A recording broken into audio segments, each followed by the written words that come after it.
यो चाहिँ झ्याउ हो साला झ्याउ। थकाइ लाग्यो तिमीलाई? झ्याउको रुखहरू यत्रो छ, त्यत्रो धेरै ठुलो त छैन तर अलगलको नि धेरै माथि चाहिँ जानु पर्दैन है फेरि। तर झरियो भने फेरि उ तल कता झरिने हो विचार गर्नुपर्ने हुन्छ।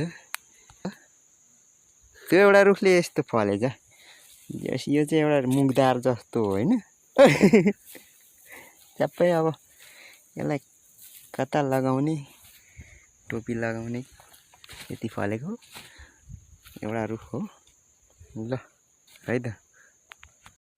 ल झ्याउ चाहिँ यस्तै है।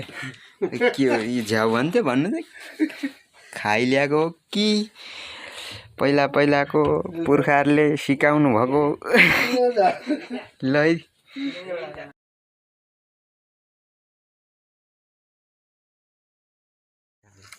यो चाहिँ झ्याउ हो साला झ्याउ।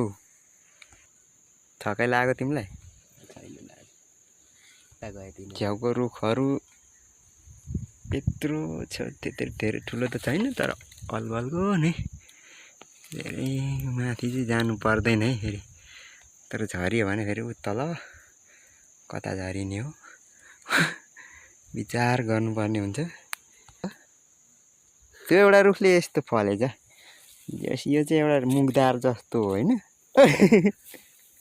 सबै। अब यसलाई कता लगाउने, टोपी लगाउने यति फलेको एउटा रुख हो।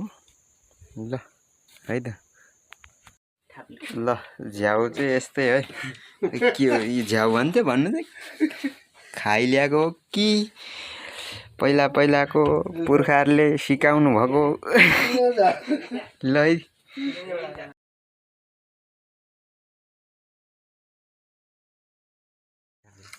यो चाहिँ झ्याउ हो साला झ्याउ। थकाइ लाग्यो तिमीलाई?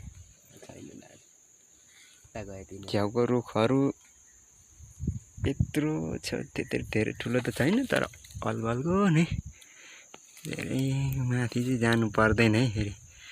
तर झरियो भने फेरि उ तल कता झरिने हो विचार गर्नुपर्ने हुन्छ।